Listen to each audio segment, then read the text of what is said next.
life is beautiful if you can see past the struggles. Yes, yes. I say like when you're going through something, it's like you have glasses on and they're blurred. But then as you start to get through it and transition through it, it becomes clearer and clearer. And then you can see the world in a totally different way. Yes, when you're at peace with things, life is so much clearer.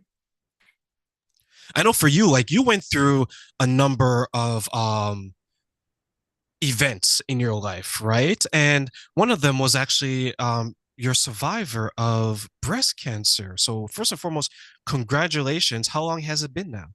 It's 22 years, and thank you very much. It really started me to realize after going through chemo and radiation that I never wanted to go through that again, number one, but also that I wasn't living my best life. I had had some, I'm going to say some youthful trauma. I would call it trauma that I buried myself. I don't blame anybody else for it.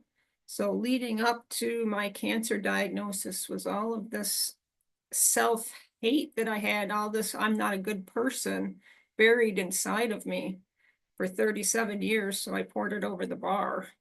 And that's where I felt comfortable.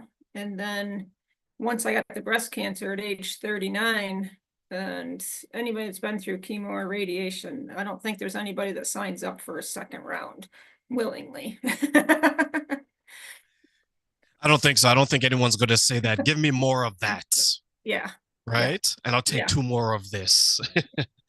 So When you went through this part of your life and you mentioned self-hatred, I would like to expand on that because I think many times when we go through um when we go through like let's say a darker period in our life or a period where life doesn't seem to be as fair or as beneficial to us, we sometimes may start to dislike not only ourselves but maybe things in the world. So what were your, as you look back, what were some of your thoughts or your experiences during that time where you felt the self-hatred and you started to soothe yourself at the bar? I wouldn't allow myself to love myself, number one, that which led me to not allowing other people to love me. And if someone would pay me a compliment, like people all the time said, "You're such a nice person." And in my head, I'd be saying, "But you don't know the real me. You don't know that I did this, this, and this," right? And I held on to what I did or what I thought was terrible, right? And didn't have guidance because no one knew I was going through it. So you can't put that on my parents or anybody else, right? And so I would just self-loathe and just, not really isolate because I was out in the bars having fun. And the more alcohol I drank, the more relaxed I got. But I really had self-hatred inside that whole time. How did you come to the realization that you were experiencing that? After the chemo and radiation, I realized I was not living my best life. So I just started making changes. And the first one was I got out of my job. I was recreation director for a city in New York. And although it was fun, the stress of the politics of it was not. And I thought, what am I doing this for? There's more to life. I would sit there and rock back and forth. And so I went into massage therapy. And when I was in school for massage therapy and learning about the body and the mind and everything that we learned, I realized that A, I wasn't treating myself kindly, and B, I was killing my son's life with all the boxed macaroni and cheese and all the garbage food that we feed our children today. And so that led me to start changing physically. And then after I graduated massage school, I was working in a nursing home and I was there about 2 years. And one day I stepped off the elevator to the second floor, and there was always these four chairs in front of me with ladies sitting there, and they were folded over at the waist. They couldn't hold themselves up. They were folded at the side. They couldn't feed themselves, comb their hair, brush their teeth. And I looked, I weighed 208 pounds, and I said, that's going to be me someday if I don't do something soon. So I started with the physical first. And as I started getting in shape and feeling better, I got a personal trainer. She helped me.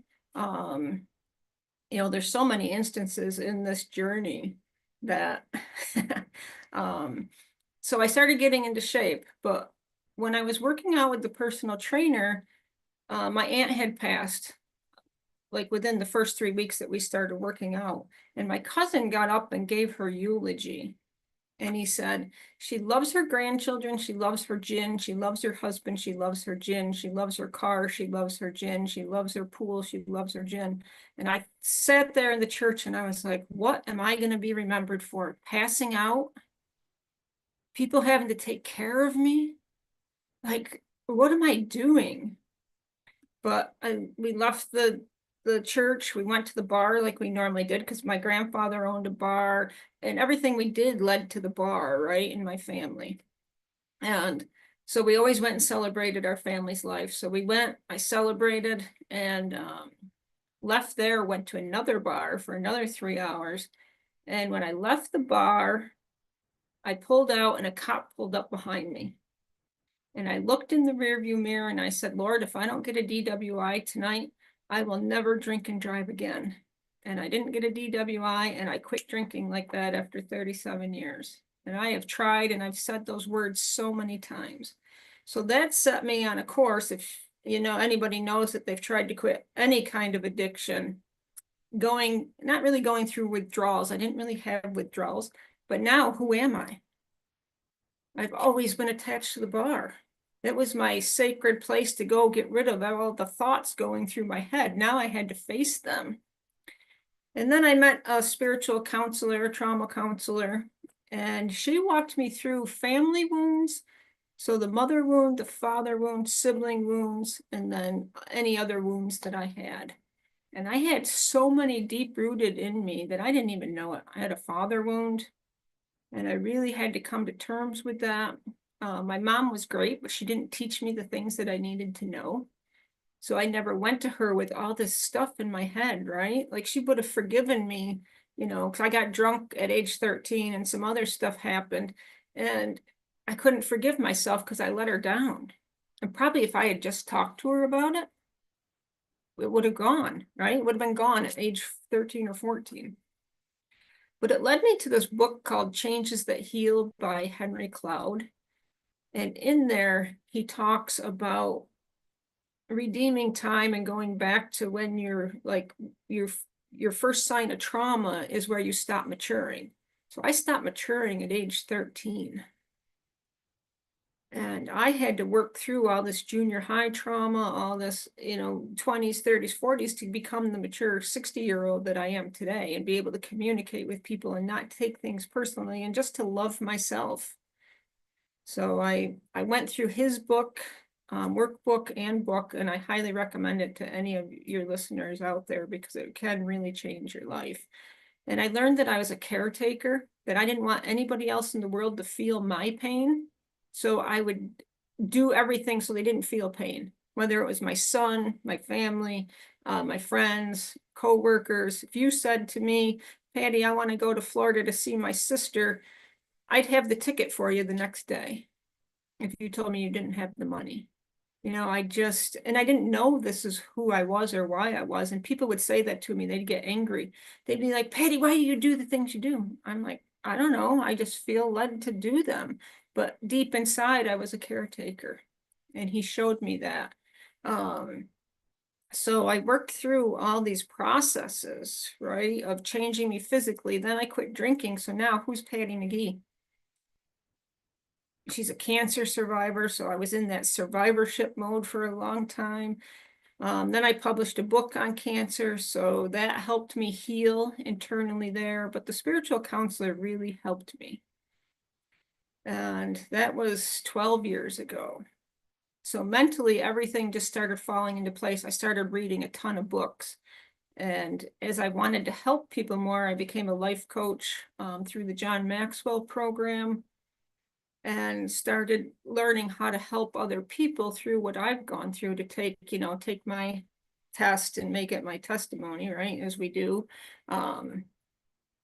And then I went to a deliverance conference in 2022. It was here in Georgia. And I don't know if you've ever been to a deliverance conference. I never had, so I didn't know what to expect. But it's like a couple thousand people where we were all, they were calling out spirits, playing all kinds of music and stuff. And I literally was looking around, like taking video and stuff. They were stepping over people who had passed out to talk to somebody else, hugging them and laughing. And I'm like, this is a crazy scene. But on the second day, somebody took a picture of me and the two ladies I was with. And I opened it up and I held my phone up like this and I saw it. And I'm not kidding you, Train. I saw through my eyes into my true beauty. And I went, wow, you're beautiful. It was like the most peaceful thing that ever came over me. It was like I could never see another blemish on my body, on anything. And so I had to go back to my spiritual counselor because I didn't know what to do with it, right? Like here I am now. I see this true beauty. I see that I'm not this rotten person. I see that, what I did really was just normal stuff. Like if I said it to you, you'd be like, yeah, I did that too. But for me, it was so different inside. I held on to it, you know, and I couldn't release it. So I had to release that. And so it's led me to where I am today as a life coach, a speaker, and just a writer, an author, trying to help people overcome their past the same as I have, and loving yourself. And right after that happened, I read another great book, The Way of the Peaceful Warrior. I don't know if you've read that one, but I highly recommend the book over the movie. Don't watch the movie first, just read the book. But he goes through, it's an athlete that's injured and doesn't think he's ever going to walk again. He's a gymnast, and he's going through this process with somebody that it's like he met them mentally, but not really in person. But in the very end, the guy that he met says, now go out into the world with the knowledge that you have and live the way you need to live. And it just brought me such peace. So then I stopped watching the news. I stopped because you can't change the weather. You can't change different things. You have to look at the world where it is and how it is and see the beauty of what it is right now. And another thing that happened to me was in 2018, I went to Haiti on a missions trip. It was just a few of us, and we were at this place called Fifth Section. And we followed this lady to the well, and she had a 5-gallon jug and a 1-gallon jug. Now, I'd never been out of the country other than the Bahamas at this point. It was all for fun and beaches and stuff. It was never for a missions trip or anything. So I didn't know what to expect there either. But so we walked to this well, and because I was working out with my trainer at the time, I had the tracker for mileage on my phone. So I set it, and it was 3/4 of a mile. So we went, and she filled up her jug, both jugs, the 1-gallon and the 5-gallon. She turned around and she put the 5-gallon jug up on her head and lifted the 1-gallon jug up and walked all the way back. I have this picture that I show in all of my presentations of her doing this. She's walking on gravel with her flip-flops are out to the side, and she doesn't touch that 5-gallon jug on her head. She's just walking straight with it. And I'm like, look at that strength. And it made me realize how weak as Americans in our first world country we are. So I came back with all this, I've been working out. I got a 5-gallon water jug cooler. So I come back and I put it up here to my chest, and I can't get it any further, let alone take one step, right? Put it on my head without crushing my neck. And it's just shown me what we argue over, what we fight over, what we carry inside of us really is nothing. Yes, it's our first world problems versus their third world problems because they don't have technology and all that. So I really got out of that rat race of life and made my life more peaceful with each step along the way. So let me ask you, Patty, at that point, when you came to this realization that you wanted something more. You wanted to make changes. You had to make these changes. Yes. Was it easy for you to do, or was there some difficulty in it? The changing, some were difficult and some were easy. So leaving my job, I was a single mom. My son was 9, maybe 10 at the time when I was quitting my job. But luckily, the post-cancer drugs made me, what's the right word? Now, at one point, they made me suicidal. And so I had to get off of them. And I had to make the decision at that point in my life. My doctor, I said, what else can we do? And she said, nothing. I said, well, what are my chances if I get off this medication and don't take it for 10 years? What are the chances that this cancer is going to come back? She goes, 3 to 5%. And I said, I'll take my chances and I'm going to change my life. Okay. So that was like a hard decision, but an easy one also at the same time, because I figured the statistics were in my favor. Because I literally could have ran somebody over or killed myself due to what they were doing to me. Then quitting my job, I should have quit it 2 years earlier, but I just couldn't let go. I was a clinger to everything, like, and finally I just got fed up and I went on public assistance and all of that. And I just looked at my son. I said, this is going to be the hardest year of our life, but we're going to be okay. We'll be back to where we're making the money a year from now. And I quit for a year and well, I quit that job and then I went to massage school and then I got involved with all these cancer funds. So once I quit it, then I was fine for that. Quitting drinking was harder. Even though I quit like that, there were a moment, I never wanted to go back to the bar. It was like I moved on from that really quickly. But my coping mechanisms and who I was, that's where the struggle was. Who is this Patti McGee now? Are you just a cancer survivor? Were you a former recreation director? What's your future? You're 39, 40, in your 40s. I think I was 45 at the time that all this happened. And my whole life, I was told I'd be nothing but a housewife. By my school, my dad didn't support me. I could have been a Division I athlete. I was a Division III athlete, but had my dad poured into me. So that's where my father wound comes from. I played soccer, softball, volleyball, and basketball. It's back when you could play 4 sports all year round in high school. And we lived a mile from the school and he never came to one match of mine. He said they were too boring. And I carried that with me. I carried the word boring with me, that no daughter of mine, that I wasn't worthy from him. And even though we had a good relationship, I still harbored stuff inside. And so that was part of the trauma of my life also. And so overcoming that, working through that father wound, I had to find a picture, and I only found one, and that's when I had cancer and he was turning 70, that he had his arms wrapped around me like I was safe. Like that's my dad. And so I had to put that up on the wall.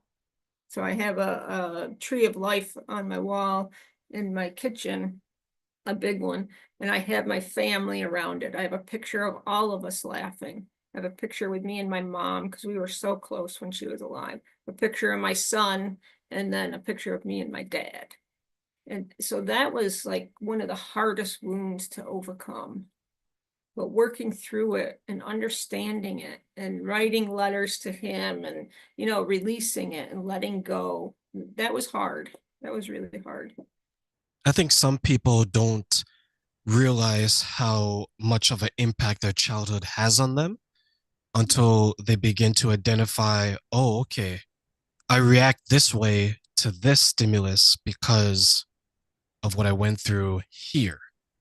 Yes. Right. And I think one thing we also miss is that we don't forgive ourselves for going through some of the difficulty that we do. We say that, oh, that's my fault. Only if I was a better child, only if I did this, only if I performed this way, I would have got the love that I was craving. I would have got the attention, the acknowledgement, the affirmation. Did you go through a point in your life as you were growing up and growing through these things where you had to take a step back and forgive yourself for being so hard on yourself? Yes, when I was working with my spiritual counselor, that was the first thing. And actually, when my first personal trainer I worked with, she was a Christian, and I only grew up Catholic, so I didn't know the difference between any of it. But we were in her kitchen, and she looked at me, and she goes, "Patti, a sin is a sin. You are forgiven. Everybody's forgiven, if they come to Christ." And something in my brain just snapped, and I went, "Oh, okay." And it was like at that moment I had forgiven myself. And that's how most of my overcoming has happened, like riding in the car and saying, "Lord, I won't drink and drive again if I don't get a DWI." Boom, I stop. Patti, a sin's a sin. When you're in that moment of something, it clicks, and it like ends it for you. And I was able to be at peace with everything that I had done. And then I worked through some of the other stuff, like my father wound, my mother wound, sibling wounds, because they're still alive right inside of you. They're still there, you know. Looking back, do you think that is something that if you didn't do it, you would be a totally different person than you are today? If I didn't go through everything, yes, I would still be sitting in the bars, doing, spending my money over the bars versus, I have a friend up in New York, and he'll call me once in a while, and he'll say, "I can't believe we just gave your son $20 and said order pizza while we went out to the bars for hours." And when I hear those things, I'm like, "Oh my God, was I," and I can't go there. I can't say I was a terrible mother, because I'm not. If you saw his and my relationship today, we are so close, like so close. Um, but you think back and you're like, "Oh my God, what was I really thinking at that time?" But my mom and dad went to the bars. They brought us to the bars. I followed in their footsteps. And a lot Do of you it. think that do you Go ahead. think a lot of that happened because you saw it in the household and it was like your baseline? Okay, this is normal because this is what I know. And then you began to emulate it even though you didn't necessarily have the best of relationships with your parents? Yes. Yeah. Like my mom and we were close since I was a little girl. Okay. So I went everywhere with her. So I went to the bars, and even when I quit drinking, she would try to shame me. She would be like, "Yeah, you'll go here with your friends, but you won't go to the bar and have a drink with me." And I'm like, "Because I'm stopping." I stopped, you know. Um, you know, I would still golf with her and stuff, but I didn't want to be around that anymore. I just couldn't be around it anymore. Was that hard to make that transition from the identity of I'm Patty, the person at the bar with my friends, with my mother? Now you're transitioning to I want to be known more than just the person at the bar. I had to relearn how to think and how to speak, because I was so afraid to speak. I was so afraid of, who am I? What am I? Where am I going with this life? Right. And I was really doing good things. Like I have a day, March 19th, 2014 is Patti McGee Day in the city of Oneida, for all I did for all the women and girls in Oneida. And, so I was just struggling with, where do I take this life? Right. So I had to learn as I went along, but I had to find different coping mechanisms. So And take us through that because I know there's a lot of people who suffer from addiction. There's a lot of people who suffer from events that are life altering in many ways. How can we learn to cope in a constructive way? you have to find a good network of people around you who support you at that time. It doesn't mean they're going to stay in your life for the rest of your life, but and I think that's why AA works so well, because you're in there with a network of people. I've never been to AA, so I don't know. but I can just, from what I've read about it and everything, and the people that I've talked to. So I had a good support network around with cancer patients and with survivors and doctors and stuff. So I threw myself into that. But the hard part with that was people would see me coming, because people think that once you have a cancer diagnosis and once you go through treatment, you're okay. And that's not true. Like, your life is just beginning. And if it's not, something's wrong, because you could have died from this, right? So if you're not changing your life, I feel something, you need to take a good look at something, because it's hard. And so for me, I threw myself into the cancer world. And then in 2017, I had 10 people die in 9 months, and I just had to get out of it. So then I had to again find out, where am I going with this now? I was writing my book, and that's what led me to life coaching and helping more women and more girls, and going and speaking to Rotaries and Owls clubs and any of the service organizations and stuff, the Zonta Club, and helping people that way. What are some of the obstacles that women face when they're trying to make those types of changes? Oh, losing friendships is one of the hardest obstacles, and because people don't understand you. I remember when I first stopped drinking, and like, even my family, "You're boring now." Like that, those were some of the first things that they would say. "We're going to add vodka to your orange juice and cranberry juice because you're too boring for us," and they just couldn't grasp that I was trying to figure out who I was and how do I maneuver in this world. I'm still the same person, right? And, I had to laugh, because I moved to Georgia in 2019. And in the last year, I won Employee of the Month twice. But they don't know me, right? So first thing they give me is a bottle of wine with my name on it and the label, right? Now I can, to clarify things, to this day, I can have a drink now. I don't usually, but I can. But I was like, do you even know? Like, 5 years ago, I couldn't have accepted this from you, because I would have went right back down that rabbit hole, right? To soothe myself. And I actually poured that into a container and gave it to one of my workers, because I really don't need it around me. And the second bottle I sent up to my sister up in New York. And they said, "No, we've never even thought about that." Now, here's a business that's been giving these bottles of wine away for decades, and they never thought to ask the person they're giving them to if they had an addiction. We don't think of those things. So in those beginning, I had my friend that I told you about before, he would unscrew a drink and say, "Here, you want this?" And I'd be like, "No, I don't." "Yes, you do," because they were so used to me drinking with them for 30 years that they couldn't understand why I didn't want it. Do you think then it's not only difficult for the person who's trying to overcome the addiction, but also difficult for those around them to understand that Yes. they don't want to come out Yeah. to participate in the same behavior? Yes. Yeah. And people will be like, "You can still come to the bar and not drink." Well, but what they don't understand is we don't want that part of our life anymore.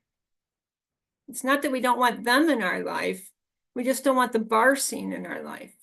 It's like after I got done with chemo and radiation, my senses were so clear, and you could still smoke. We were just going through the times where you couldn't smoke in the bars. So I remember the first time I walked in, I had been going to bars my whole life, and it never bothered me.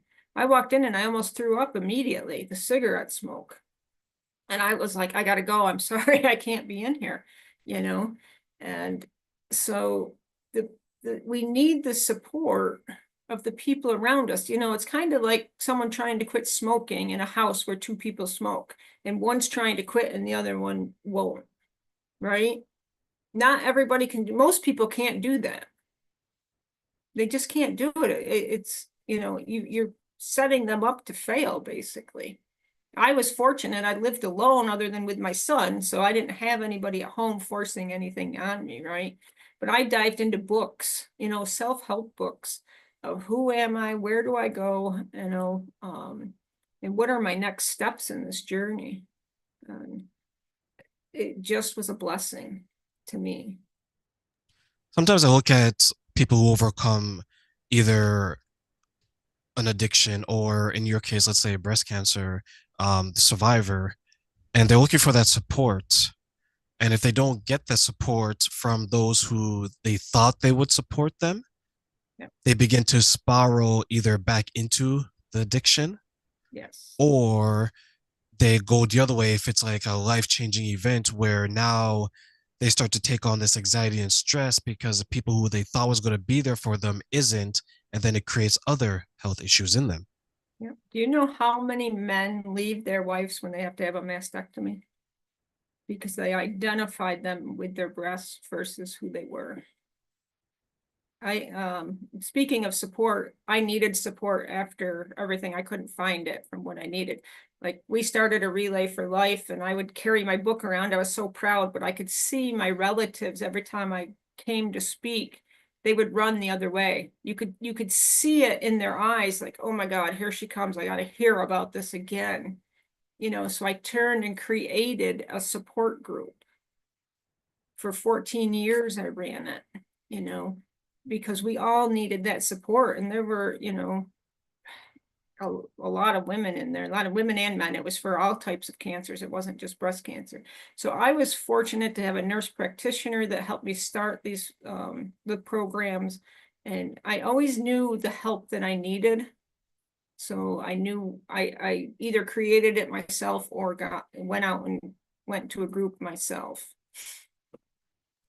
How can we then protect ourselves from not falling into further addiction or further health issues because we're not getting the support from those that we thought would give it to us? You have to, for me, meditation was huge. I love meditation. You have to sit through it and learn to breathe through it. Okay. There were many a night I sat on my living room floor and just cried after my son moved away, went to college, and then he moved down here to Georgia. I would sit in my living room and just cry through it and say, what is going on? And let the anxiety come out of me. Because once you do that, then you understand why you're going through it. Once you release it, then you're like, oh, okay, I am okay. And after you do that enough times, but you have to learn proper breathing so that you can, breathe in through your nose, out through your mouth. I've learned as a massage therapist, most people that come in and lay on my table lay face down, and I tell them to take a deep breath in to inhale the aromatherapy, and they breathe in through their mouth, and it just goes, but you got to breathe in through your nose, out through your mouth, and just keep doing it until you're relaxed. And there's all kinds of styles out there that people can research. Box breathing, in for 4, hold for 4, out for 4, exhale. So it all depends on what makes you relaxed. But breathing is huge. Meditation, I have had great success with meditation. And I actually saw my insides of my body through thermography. And the right and left side, or the left side was all greens, yellows, and reds. But on where my gallbladder, liver, and all that was, I had a parasite. So I was able to treat it. And it was one of the most profound and incredible meditations I've ever had. But you have to, you have to learn these skills and be willing to sit patiently. And I met with a shaman in the late 2008, 9, 10 era. And I had so much emotion held inside of me. And one of the things she had me do was lay on the table. And as she was doing something else, I was fidgeting, and she goes, Patty, it's okay. it's okay to laugh. Like I had this emotion inside of me that it wasn't okay for me to laugh, that I had to not smile and laugh. So all of a sudden I started laughing, and then all of a sudden I started crying. So there's many ways to release these emotions that you're feeling, this anxiety that you're feeling. You can do Reiki, you can do meditation, you can worship, you know, get massages, breathing, exercise. You've got to find what works for you. And I've tried them all. You know, I've done them all. Like, and that's why I know they work. And that's how I run my coaching program, is through helping people with all of this: breathing, speaking, meditation, all of it. I include it all into their program, whatever they need. So, Patty, as we close, take us through some of the programs that you designed for these women and where they can find it, and of course, how it helps them. Okay. Well, I'm on every social media. If you research, now there's two Patti McGees. One's a professional skateboarder. That is not me.